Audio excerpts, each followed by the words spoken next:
Olá, eu sou o Lucas e eu vou apresentar a implementação do problema 5. Somos o grupo 1, construído por esses membros. A implementação a gente fez com base no projeto que foi feito, né? Só que a gente precisou fazer algumas alterações. Então, tem algumas alterações só por questão de ficar um pouquinho melhor. Foi feito esse circuito aqui para dar o estado atual. Mas ela teve algumas correções também que foram feitas. Por exemplo, aqui a gente precisou colocar uma porta-end e algumas outras correções nesse sentido. Mas uma das principais mudanças que a gente fez para ficar um pouquinho melhor de fazer a implementação, né? Não foi uma correção, mas facilitou na hora de fazer a implementação. Foi pegar esse comparador, esse subtrator que faziam parte do circuito da moeda. Lembrando que aqui tá um só, mas representa 6 desses aqui, um para cada moeda. E aí a gente tirou o comparador e o subtrator daqui, colocou para fora.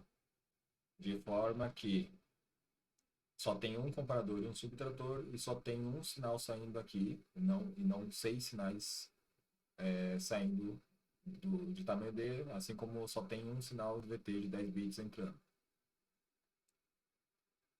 Aí, com isso, a gente evita ou precisar usar multiplexadores e demultiplexadores com 6 canais e 10 bits, que aí já facilita bastante na implementação. Para fazer isso, a principal coisa que a gente fez foi pegar o valor de J, né, que vai dizer qual que é a moeda atual, que tem 3 bits, já que tem em total 6 moedas, que vai de 0 a 5, né? E baseado no valor atual de J, a gente tira o valor da moeda. Então aqui entra 3 bits, aí tem uma lógica aqui que vai dar um valor da moeda em 10 bits, para já fazer a comparação aqui. E aí é basicamente isso. E aí eu vou mostrar aqui no Logic 5. Primeiramente eu vou mostrar ele funcionando, eu ativei o clock aqui ele está funcionando com um clock de 128 Hz. Mais do que isso, como pela complexidade, eu acho que o próprio Logic significa um pouco travado e acaba não funcionando corretamente. Mas aqui eu vou fazer, inicialmente eu vou tirar uma moeda de R$ 1, tirei uma moeda de R$ 1 aqui. E aí agora eu vou tirar 19 vezes R$ 10. R$ 10. Por que 19 vezes? Porque a gente fez os cálculos, cada cofre desses vai inicialmente ter 100 moedas. Então, fazendo os cálculos, aí já acabou de R$ 1, mostrou aqui que acabou a moeda, né? Cada um fazendo o cálculo vai ter um total de R$ 191. Por isso eu tirei R$ 1 inicialmente e agora eu estou tirando de 10 em 10, 19 vezes. Já acabou as de 50, já acabou as de 25 também.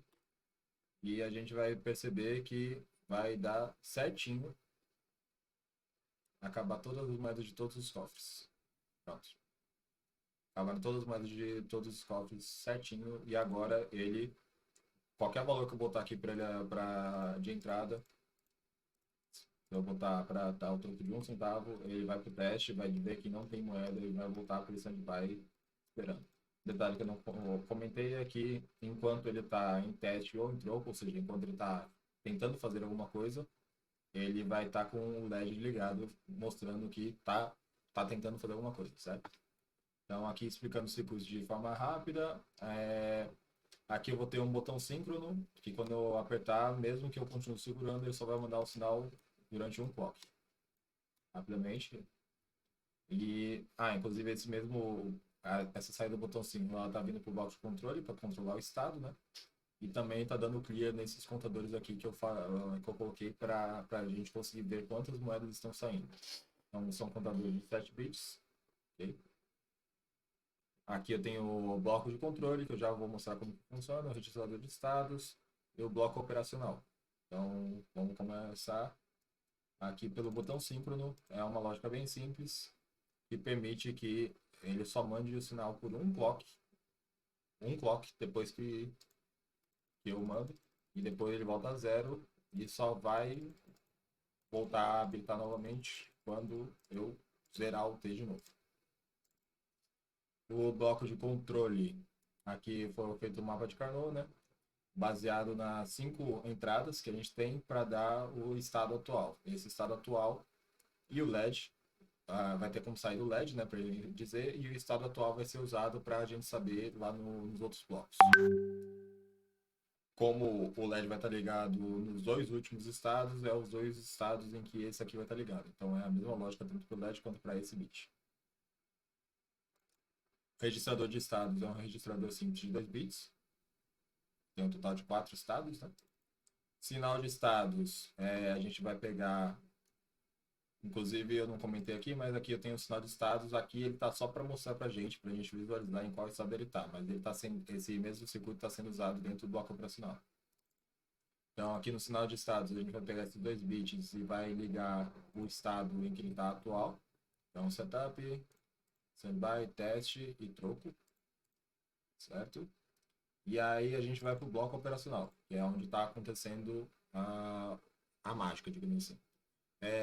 O Logic 5, como tem muita coisa, de vez em quando ele dá uma travada e aparece alguns sinais dando como errado ou como don't care.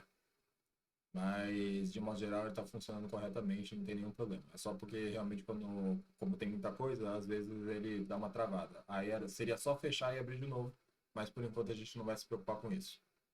Aqui não vai fazer muita diferença para a demonstração. Então, aqui vai estar entrando o clock, né, já que é um sistema que vai estar usando memória. Tem o VT, o cofre, eu vou ter a entrada V, que é o valor externo que a gente vai colocar, que vai ser armazenado no VT. Ele vai ser armazenado no VT quando a gente estiver em standby. Então, quando estiver em standby, ele vai armazenar o VT. E aí esse standby também vai ligar o load do VT aqui. Então, é quando der esse ou esse não. Então, quando estiver em standby, ele vai armazenar o valor de V, que está vindo de fora, né, em VT, que é o valor de teste. E aqui, como eu falei, tem um sinal de estado para saber qual é o estado atual. Aqui tem um comparador de 10 bits.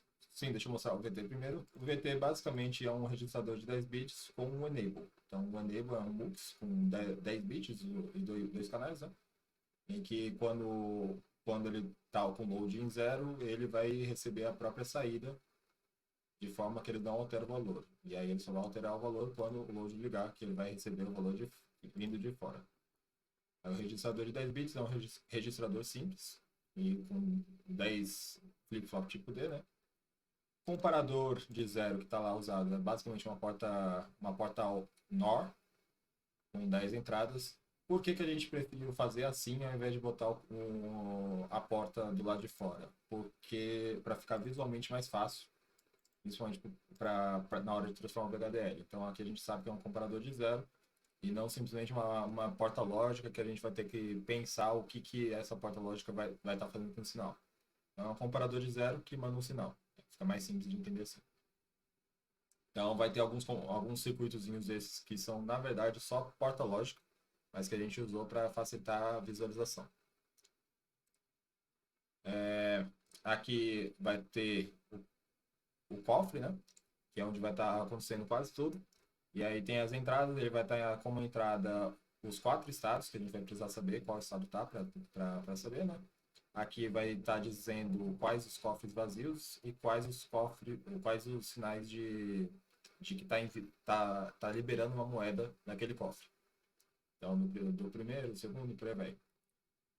Aí vai ter como saída o valor D, que esse valor D é o que vai estar alimentando aqui o VT quando não estiver em standby, ou seja, nas outras situações. Mas ele só vai estar alimentando quando estiver em standby, que é nessa situação aqui do V, né? Ou quando estiver mandando o load do VT aqui. Então, quando estiver na situação de troco, na situação ideal, ele vai atualizar o valor de VT pelo valor dele menos o valor da moeda. Já mostro como que isso vai funcionar. Mas esse aqui. E aqui eu tenho o sinal F. Esse sinal F é quando ele indica quando já passou por todas as moedas. Ele vai testar a primeira moeda, a segunda moeda, a terceira, a quarta, a quinta. Na quinta moeda, quando estiver na última moeda e for tentar ir para o 6, ele vai mandar esse sinal F, que vai servir para a gente trocar de estado e para algumas outras coisas. E também vai zerar o contador de 5, o contador de 3 bits, né, que vai iria até 7, né? Mas vai zerar ele para voltar para o 0. Então ele só vai até o 5, depois volta. Sim, e aqui é o load do M, que eu vou mostrar direitinho para que ele serve, por que que tá aqui. Mas ele basicamente ele vê quando finalizou os testes, né? E tem troco. Esse CT tem troco, que também é um sinal que eu estou mandando para fora, porque eu preciso dele para saber, para trocar o estado. Então, quando tem troco e finalizou, ele vai mandar esse load para fazer uma coisa que eu já mostro lá dentro. Então, beleza. Vamos para aqui que é um pouquinho mais complicado, mas vamos passo a passo. Tem o valor total, aliás, valor de teste, né? Esse valor de teste, que como eu falei, está vindo de lá e ele vai vir para os comparadores e para o subtrator e vai estar voltando pelo D na situação correta. Aqui tem o J, como eu falei, é um contadorzinho com mais e um clear síncrono, bem simples. Então ele vai até 5, quando ele chegar em 5, ele vai ser mandado o clear para voltar para zero, né? E aí ele vai saber quando ele está no 5 aqui. Eu deixei o segundo bit como don't care, porque ele vai até 5, ele não iria até 7, que seria com esse bit ligado também.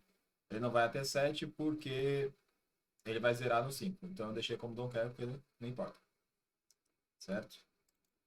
Aqui é o valor da moeda, é um circuitozinho lógico que vai transformar esses 3 bits numa saída de 10 bits do valor da moeda atual. Então aqui, por exemplo, ele está em 000, ele está saindo o valor de 100 centavos, né? Que seria da primeira moeda, 50 centavos, 25, 10, 5, aliás, 5 e 1. Beleza? Então é um circuitozinho lógico. Aqui tem um comparador de 10 bits para saber quando que é maior ou igual. Tem os 10 bits, que é o valor da moeda, e o VT, né? Sim, aí deixa eu voltar aqui. Então, esses são os circuitos, de modo geral. Então, aqui tem o J, tem uma lógicazinha aqui para saber quando que vai ter o mais no J, né? Para ir para a próxima moeda. E tem... Aí tem o comparador de 5 bits e quando tiver com o sinal F, ele vai dar o clear também, ou seja, quando finalizou. Aqui tem o comparador maior ou igual, que vai dar o sinal de load, né? Vai mandar para fora. E quando for o comparador maior ou igual e o cofre não estiver vazio. Aqui tem o subtrator que vai dar o sinal D, que vai ser mandado para fora. Então aqui tem o JBJ, quando ele estiver na fase de teste, ele vai estar aqui. Quando ele estiver na fase de troco, ele vai estar aqui. Então ele vai aumentar quando não for maior ou igual ou o cofre estiver vazio. Então ele vai ir para a próxima moeda. No caso dele estar em troco, ele vai ir para a próxima moeda quando não tiver mais nenhuma moeda para liberar, quando for, o contador for zero. E, de modo geral, o funcionamento geral é isso. Então, vamos lá para a moeda. Aqui eu tenho o registrador M, que é basicamente um registradorzinho de 7 bits com um set e um load. Eu vou ter um load e um set. Esse set vai estar citando para 100. Aqui é 64 por causa do valor de 5, mas é o valor de 100. O registrador de 7 bits, que é o que está sendo usado lá, né? Aí aqui eu vou ter o contador M. Esse contador M é um contadorzinho que ele tem tanto o incremento quanto o decremento, quanto um clear síncrono, né? E ele é um contador de 7 bits. Aí tem o comparador de 0, que é uma porta 1 de 7 bits. E tem esse contador... Ah, sim, esse contador de 7 é o que está sendo usado aqui. Eu esqueci de falar dele. Mas, resumidamente, é isso. Tem o contador da moeda aqui. Ele vai estar vendo quando é 0, vai dar o sinal de 0. E vai estar sendo usado também para outras coisas e para mandar o sinal da moeda aqui. Então, de modo geral, é isso.